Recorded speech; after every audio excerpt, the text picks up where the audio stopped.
We're going to start at 11:49 a.m. US Mountain Time on September the 10th, 2025, on 800 West Street, Orem, Utah. A figure in black, who police allege is 22-year-old Tyler Robinson, awkwardly walks towards Utah Valley University. The speculation is the reason he's walking awkwardly is he has a rifle stuffed down one of his pant legs. He's captured by a CCTV camera above someone's garage. He makes his way through the university and onto the roof of one of the buildings. At 12:04 p.m, Main Street Media Utah reporter Adam Bartholomew starts his live stream of the Charlie Kirk event in the university's quad, with thousands of people gathered to watch his Prove Me Wrong debate. At 12:09, Kirk takes the stage, throwing MAGA hats into the crowd. I should say, we are not going to show you any graphic video of the assassination of Charlie Kirk in this video. Adam Bartholomew interviews some of the people present about why they're there. My sign says, "Free Palestine, love one another." What's that referencing, to love one another? The love one another is referencing the Bible. It's referencing Jesus' teachings. Everyone seems very nice and courteous. I feel like there's been so much hate, even here. All of these people out there, I might disagree with most of them, but I still love them for who they are. At 12:23, Charlie Kirk is debating whether transgender people should have their right to own a gun revoked. Do you know how many transgender Americans have been mass shooters over the last 10 years? Too many. Then suddenly, Charlie Kirk is hit in the neck by a rifle shot at a range of 130 metres. The sound of the shot rings out across the campus. There is a 2-second silence, and then... Holy shit! Seconds later, CCTV captures the black-clad figure running across a rooftop, dropping to the ground and running into the woods. This all happened within 33 minutes. But 49 minutes later, Fox News was already speculating about the motive of the shooter. I don't think it was a coincidence that the shot rang out when he got a question about transgender mass shootings. Over the next 2 hours, Fox News pundits and Republican politicians pile on. I'm going to say this. Democrats own what happened today. To be clear, there was no information available at all about the motivation of the shooter at this stage. Some raging leftist lunatic put a bullet through his neck. So they killed him. The left killed him. They murdered him because he was effective. They were understandably shocked and horrified and saddened and frightened by the death of their friend. And both sides were jumping to conclusions about the shooter's motives. But on Fox News, thoughts quickly turned to vengeance. And we're going to avenge Charlie's death in the way Charlie would want it to be avenged. It's happening. You've got trans shooters. They are at war with us. It is a vast domestic terror movement. The conservative commentators and politicians quickly start to galvanise around one single idea. These people, they killed him. They are coming to get us. So is any of that true? And can anything be done to stop America's endless cycle of escalation in political violence? I'm Matt Bevan, and this is If You're Listening.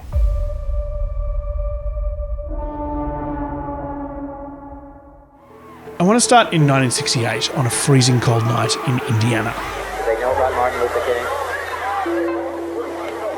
Could you lower those signs, please? Robert F. Kennedy Sr. was climbing up onto the back of a flatbed truck.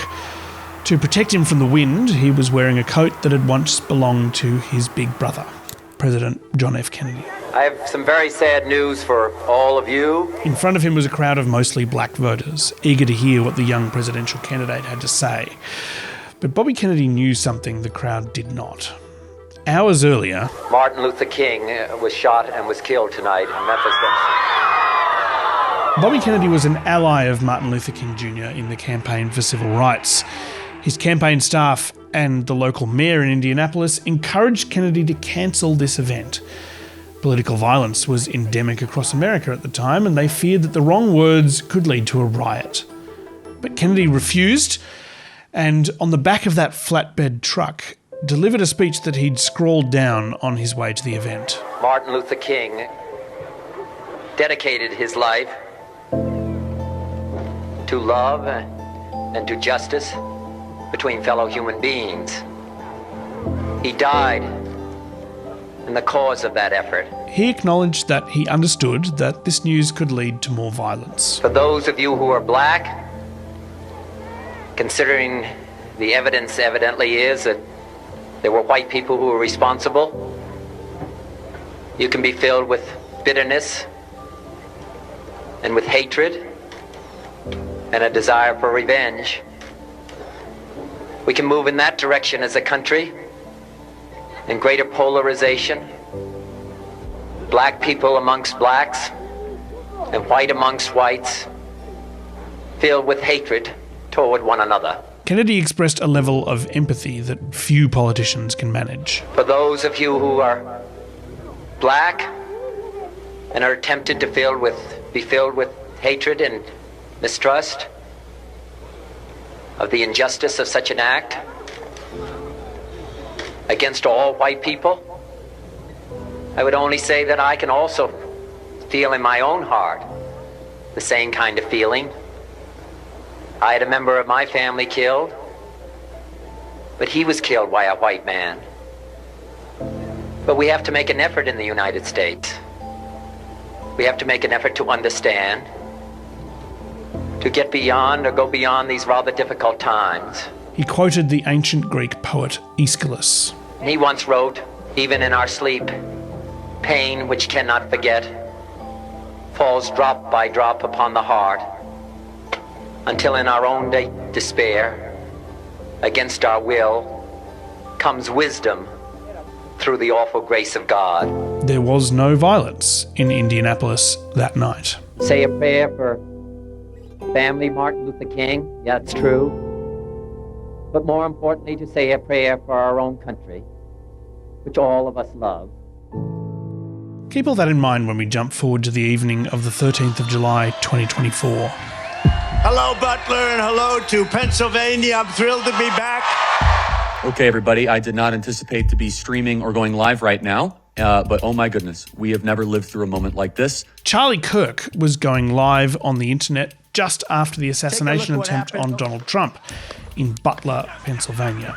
But Kirk wasn't planning to call for calm. The Democrat Party is a disgusting stain on this country. And they have talked about calling Trump a dictator, calling Trump Hitler, hoping that he dies, hoping that he gets assassinated. They have been hoping for this the entire time. For Kirk, the Democratic Party was to blame for the shooting. They tried to silence him, they tried to jail him, and now they've tried to kill him. This is what they've wanted. They have been wanting to create the preconditions for the assassination and the death of Donald Trump for quite some time. There's that language again. They are trying to get us. And Charlie Kirk is saying it before he knew who the shooter was. It was an enormously tense moment. Kirk was right in saying that some left-wing people had been calling Trump a dictator and Hitler, and some had been hoping for his death. Of course, the entire Democratic Party wasn't calling for it, but it only takes one person with one gun to do something like this. So what was the actual motive of the shooter? We published an episode about the assassination attempt in Butler a few days after it happened. The thesis of that episode was that a history of government secrecy has primed Americans to reach for conspiracy theories when something shocking and inexplicable happens. I don't like them putting chemicals in the water that turn the friggin' frogs gay. Since the publication of that episode, a lot of new information has come out about that shooting. So let's run through what we now know about what happened. Hello, my name is Thomas Crooks, and it has always been my passion to create and build things of my own. Thomas Crooks was a nerdy and awkward guy who lived a fairly isolated life. His parents said he had few friends, no girlfriends, and mostly kept to himself. Today, I want to tell you a little bit about myself and my academic goals, my passion for building things, my love of cooking with my family, and lastly, what I hope to achieve in this course. His family was politically diverse. His dad was a gun-loving Trump supporter and his mother was a Democrat. Thomas once donated $15 to a left-wing organisation in 2021, but then registered as a Republican when he turned 18 later that year. But by and large, Thomas's own political activity didn't really align with partisan politics. Thomas Crooks. His opinions seem to be pretty varied. Here's what the FBI found when they dug into what they believed was his internet history. The social media account, which is believed to be associated with the shooter. Some of these comments, if ultimately attributable to the shooter, appear to reflect anti-Semitic and anti-immigration themes, to espouse political violence, and are described as extreme in nature. In 2023, though, Thomas had written an essay in favour of ranked choice voting, like we have in Australia, saying it would promote kindness and cooperation instead of division and anger. He, like his father, was an avid gun enthusiast. His dad said that he thought Thomas's mental health had declined after he graduated from his engineering science degree with high honours in May 2024. In fact, unbeknownst to his dad, Thomas had spent months secretly buying up chemicals to create homemade explosives and searching up information on both Republican and Democratic Party events. On July 3rd, the rally in Butler, Pennsylvania was announced. On July 6th, the shooter registered to attend the rally and performed a search for, quote, how far was Oswald from Kennedy? It was 81 metres, by the way, though Kennedy was in a moving car. On July 7th, the shooter traveled from his home to the Butler Farm Show grounds and remained there for approximately 20 minutes. We assess this shows advanced planning and reconnaissance on his part. During his visit, he looked specifically at a site within close range of where Trump would be speaking, the AGR International building next to the showgrounds. He visited the site again on the morning of Trump's event after purchasing a ladder. Shortly thereafter, at approximately 3:51 p.m., the shooter flew a drone approximately 200 yards from the farm show grounds for about 11 minutes. Over the following 2 hours, Thomas wandered around the site, repeatedly catching the eye of law enforcement, who notified each other of his presence and took pictures of him. Approximately 25 minutes prior to the shooting, the U.S. Secret Service command post was notified of a suspicious person. Officers lost sight of the subject from approximately 6:02 p.m. to 6:08 p.m., but continued to communicate with each other in an attempt to locate him. In that 6-minute window, Trump took to the stage and Thomas Crooks climbed up onto the roof of the AGR building, taking a position about 135 metres from the former president's lectern.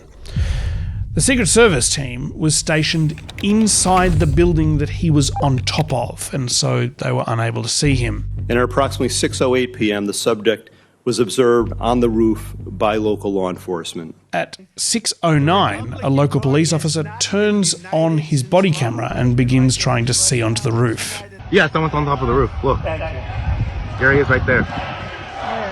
Right there, see him?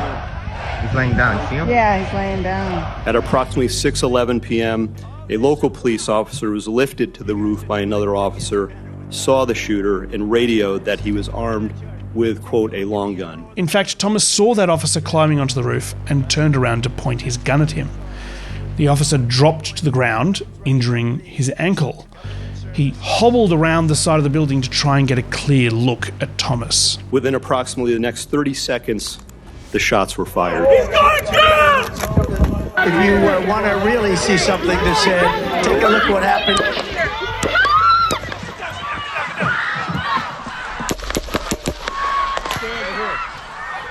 Eight bullets flew right over the officer's head, hitting Donald Trump in the ear and killing former firefighter Corey Comprator in the crowd. He's on top of the roof. 16 seconds after the first round was fired, a Secret Service sniper fired one shot, killing Thomas instantly. We are on with the body of the suspect. Hi, yes, my name's Matthew Crooks. I was calling in regards to my son, Thomas. He left the house here at about 1:45 this afternoon, and we've gotten no contact from him, and he's not home yet. That's totally not like him, so we're kind of worried. Unfortunately, this story is only notable because Thomas Crooks tried to kill a presidential candidate rather than a group of school children. Thomas Crooks didn't leave a manifesto or a trail of social media posts. And there's still no evidence that he was radicalised by any organised political group. But young, isolated, disaffected men with access to guns doing something terrible is a horrifyingly common occurrence in America. Thomas Crooks was able to fire 8 shots at Donald Trump out of a mixture of luck and incompetence by the Secret Service. So there really isn't all that much of a mystery here. And yet here's what Charlie Kirk said just a few minutes after the shooting. They have been calling it for some time of they want Donald Trump dead, they want all this dead. Look, we all get death threats. I get death threats every single day. For Charlie Kirk, this assassination attempt was the result of Democratic Party rhetoric. One of these people made good on one of those death threats. Tried to today. For fellow podcaster Dan Bongino, there was a conspiracy afoot. You're telling me I'm supposed to accept just at face value that, yeah, the guy was just a lone gunman, 20-year-old kid with no digital footprint whatsoever, none. By the way, Dan Bongino is the deputy director of the FBI these days. You've got this enormously important case where President Trump was shot in the head, a guy was murdered, 2 others were shot. And nobody can explain where the body went, why it was cremated? By that stage, quite a few of those questions had already been answered. His body was cremated 10 days after the shooting, as per request of the family. What exactly were you expecting to find on the shooter's body, though?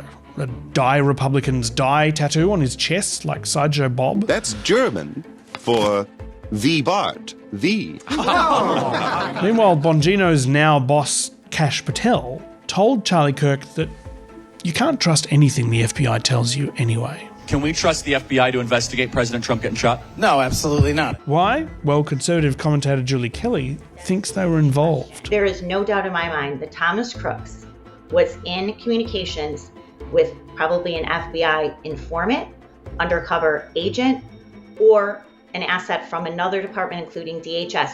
Everyone was getting on board Dan Bongino's conspiracy train. Julie Kelly was convinced that this was an FBI operation gone wrong. It has all the hallmarks of another setup. Another setup. Any political violence must be either the result of left-wing rhetoric or a deep state conspiracy. And that's because, according to Fox News' Greg Gutfeld, if they could do this, they are capable of anything. It's really hard to radicalize Republicans. We're not the radical type. I'm not really sure what to say to that, apart from to suggest that it might be worth remembering January 6th, 2021. You know, that day that Trump supporters were beating police officers and roaming the halls of the US Capitol, hunting for Speaker Nancy Pelosi and Vice President Mike Pence. In 2022, the Trump-appointed FBI Director Christopher Wray said that the greatest security threat the Bureau faces is racially motivated violent extremism. Of the racially motivated violent extremism, the biggest bucket is those who advocate for the superiority of the white race. The fastest rising threat, though, was anti-government, anti-authority violent extremism. Sometimes there's overlap, but it's different. And so that includes everything from militia violent extremism all the way to anarchist violent extremism. It was an anti-government militia that plotted to kidnap the governor of Michigan in 2020. It was a white supremacist who massacred black people in Buffalo in 2022. It was a QAnon believer who nearly killed Nancy Pelosi's husband with a hammer later that same year. In June this year, it was a Trump-supporting anti-abortionist who killed the Speaker of the Minnesota State House and her husband and planned to attack dozens more Democratic Party figures. And in August, it was an anti-vaxxer who killed a police officer as he fired a volley of bullets at the front of the Centers for Disease Control.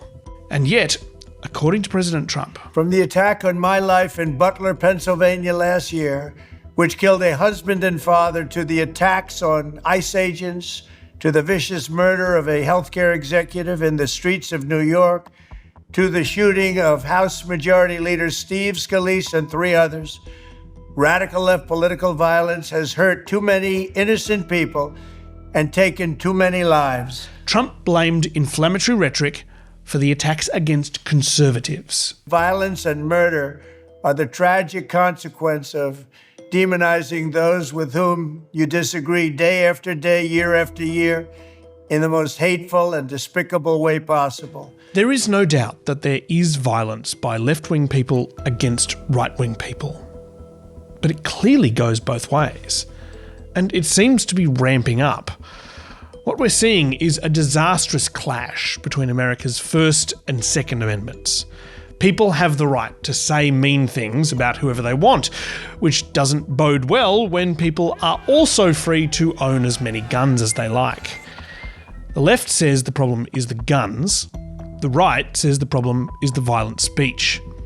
Currently, the right is in charge, and they believe they have a solution. The last message that Charlie sent me was, I think it was just the day before we lost him, which was that we need to have an organized strategy to go after the left-wing organizations that are promoting violence in this country. And I will write those words onto my heart and I will carry them out. This is senior White House advisor Stephen Miller. He's talking on Charlie Kirk's podcast with guest host Vice President J.D. Vance following Charlie's death. If people ask me, what emotions I'm feeling right now, this is something people say, you kind of know the answer. There's incredible sadness, but there's incredible anger. And the thing about anger is that unfocused anger or blind rage is not a productive emotion. Right. But focused anger, righteous anger, directed for a just cause is one of the most important agents of change in human history. Charlie showed that. Amen. We are going to channel all of the anger that we have over the organized campaign that led to this assassination to uproot and dismantle these terrorist networks. The language has shifted. Stephen Miller is no longer just blaming them. Now he is setting out a plan to go after them. By calling them terrorists, he can unleash the full force of the administration. We are going to use every resource we have at the Department of Justice, Homeland Security, and throughout this government to identify, disrupt, dismantle, and destroy these networks and make America safe again for the American people. It will happen, and we will do it in Charlie's name. Until recently, most people understood that political violence in America tends not to be organised. Almost every attack is committed by someone disaffected and isolated from society. There is no evidence of an organised left-wing militia trying to take down the Trump administration. So what are these so-called terrorist networks that they plan to destroy? I don't think they quite know themselves. But J.D. Vance is going to pull out all the stops to find them. But I promise you that we will explore every option to bring real unity to our country and stop those who would kill their fellow Americans because they don't like what they say. And they're not messing around. Already in the days since Charlie Kirk was assassinated, a slew of journalists and university academics have been fired for comments they made online. Talk show host Jimmy Kimmel has had his show suspended indefinitely following very mild comments he made about Kirk on air.